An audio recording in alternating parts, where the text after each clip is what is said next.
ರಾಜ್ಯ ವಿಧಾನಸಭೆಯ ಬಜೆಟ್ ಅಧಿವೇಶನಕ್ಕೆ ಇನ್ನೇನು ಕೆಲವೇ ದಿನಗಳು ಬಾಕಿ ಇರುವಂತದ್ದು. ಈ ಒಂದು ಬಜೆಟ್ ಅಧಿವೇಶನಕ್ಕೆ ಸಿಎಂ ಸಿದ್ದರಾಮಯ್ಯ ಸಿದ್ಧರಾಗಿದ್ದಾರೆ. ಅವರ ಮಂಡಿ ನೋವಿನ ಸಮಸ್ಯೆಯ ನಡುವೆಯೂ ಕೂಡ ಸಿಎಂ ಸಿದ್ದರಾಮಯ್ಯ ಬಜೆಟ್ ಮಂಡನೆಗೆ ಮುಂದಾಗ್ತಿರುವಂತದ್ದು. ಮಾರ್ಚ್ 3ರಿಂದ ಈ ಬಜೆಟ್ ಅಧಿವೇಶನ ಆರಂಭವಾಗುವಂಥದ್ದು. ಈ ಹಿನ್ನೆಲೆಯಲ್ಲಿ ಸಿಎಂ ಸಿದ್ದರಾಮಯ್ಯ ಅವರು ವಿಧಾನಸೌಧಕ್ಕೆ ಆಗಮಿಸೋದಕ್ಕೆ ಅನುಕೂಲ ಆಗುವ ನಿಟ್ಟಿನಲ್ಲಿ ಪ್ರತ್ಯೇಕವಾದಂತಹ ರ್ಯಾಂಪ್ ಅನ್ನು ಇಲ್ಲಿ ನಿರ್ಮಾಣ ಮಾಡಲಾಗ್ತಾ ಇದೆ. ನೀವು ದೃಶ್ಯಗಳು ಕೂಡ ಗಮನಿಸಬಹುದು. ಏನು ಪ್ರತಿನಿತ್ಯ ಪಶ್ಚಿಮ ದ್ವಾರದ ಮೂಲಕ ಸಿಎಂ ಸಿದ್ದರಾಮಯ್ಯ ಅವರು ಅಧಿವೇಶನದ ವೇಳೆ ಒಂದು ವಿಧಾನಸೌಧವನ್ನು ಪ್ರವೇಶ ಮಾಡುವಂಥದ್ದು. ಹೀಗಾಗಿ ಪಶ್ಚಿಮ ದ್ವಾರದಲ್ಲಿ ಪ್ರತ್ಯೇಕವಾದಂತಹ ರ್ಯಾಂಪ್ ನಿರ್ಮಾಣ ಮಾಡುವ ಮೂಲಕ ಅವರಿಗೆ ಓಡಾಡುವುದಕ್ಕೆ ಅನುಕೂಲ ಆಗಲಿ ಅನ್ನೋ ನಿಟ್ಟಿನಲ್ಲಿ ಇಲ್ಲಿ ಒಂದು ರ್ಯಾಂಪನ್ನು ನಿರ್ಮಾಣ ಮಾಡ್ತಿದ್ದಾರೆ. ನೀವು ದೃಶ್ಯಗಳು ಕೂಡ ಗಮನಿಸ್ತಾ ಇದ್ದೀರಾ.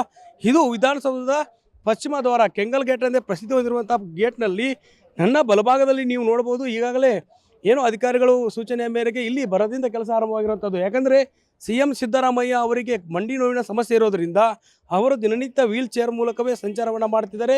ಬಹಳ ಹೊತ್ತು ಎದ್ದು ನಿಂತ್ಕೊಳ್ಳಲು ಆಗುವಂಥ ಪರಿಸ್ಥಿತಿಯಲ್ಲಿ ಸಿಎಂ ಸಿದ್ದರಾಮಯ್ಯ ಅವರು ಇರೋದರಿಂದ ನೇರವಾಗಿ ವಾಹನದ ಮೂಲಕ ಇಲ್ಲಿ ಬಂದು ಈ ಒಂದು ರ್ಯಾಂಪ್ ಮೂಲಕವೇ ವಿಧಾನಸೌಧವನ್ನು ಪ್ರವೇಶಿಸುವಂಥ ಕೆಲಸವನ್ನು ಇಲ್ಲಿ ಅದಕ್ಕೆ ಅನುಕೂಲ ಆಗುವ ನಿಟ್ಟಿನಲ್ಲಿ ರ್ಯಾಂಪನ್ನು ನಿರ್ಮಾಣ ಮಾಡಲಾಗ್ತಾ ಇದೆ. ನೀವು ದೃಶ್ಯಗಳನ್ನು ಗಮನಿಸ್ತಾ ಇದ್ದೀರಾ.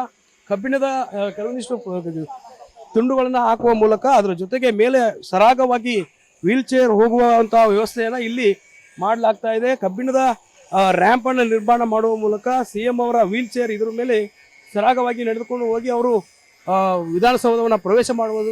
ಅದರ ಜೊತೆಗೆ ಈ ಒಂದು ದ್ವಾರದಲ್ಲೇ ವಿಧಾನಸೌಧದ 3ನೇ ಮಹಡಿಯಲ್ಲಿ ಸಿಎಂ ಸಿದ್ದರಾಮಯ್ಯ ಅವರ ಕೊಠಡಿ ಇರುವಂಥದ್ದು. ಅಲ್ಲಿಂದ ವಿಧಾನಸಭೆಗೆ ಪ್ರವೇಶವನ್ನು ಮಾಡೋದಕ್ಕೂ ಕೂಡ ಸಿಎಂ ಸಿದ್ದರಾಮಯ್ಯ ಅವರಿಗೆ ಅನುಕೂಲ ಆಗಬೇಕು ಅನ್ನೋ ನಿಟ್ಟಿನಲ್ಲಿ ಇಲ್ಲಿ ಈ ಒಂದು ರ್ಯಾಂಪನ್ನು ನಿರ್ಮಾಣ ಮಾಡ್ತಿದ್ದಾರೆ.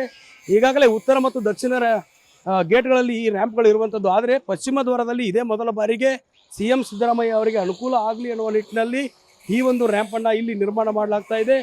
ಈ ರ್ಯಾಂಪ್ ಮೂಲಕವೇ ಸಿಎಂ ಸಿದ್ದರಾಮಯ್ಯ ಅವರು ದಿನನಿತ್ಯ ಏನು ಮಾರ್ಚ್ 3ರಿಂದ 21ರವರೆಗೆ ನಡೆಯುವಂಥ ಈ ಒಂದು ಬಜೆಟ್ ಅಧಿವೇಶನಕ್ಕೆ ಅವರು ಪ್ರವೇಶವನ್ನು ಮಾಡುವಂಥದ್ದು. ಅವರಿಗೆ ದಿನನಿತ್ಯ ಓಡಾಡೋದಕ್ಕೆ ಅನುಕೂಲ ಆಗಲಿ ಅನ್ನೋ ನಿಟ್ಟಿನಲ್ಲಿ ಹೊಸದಾಗಿ ಪ್ರತ್ಯೇಕವಾಗಿ ಸಿಎಂ ಸಿದ್ದರಾಮಯ್ಯ ಈ ಒಂದು ರ್ಯಾಂಪನ್ನು ಇಲ್ಲಿ ನಿರ್ಮಾಣ ಮಾಡಲಾಗ್ತಾ ಇದೆ. ಕ್ಯಾಮರಾ ಪರ್ಸನ್ ಪವನ್ ಜೊತೆ Durgesh Naik, guarantee news, Bengaluru. Guarantee news, ಸುದ್ದಿ ಖಚಿತ, ನ್ಯಾಯ ನಿಶ್ಚಿತ.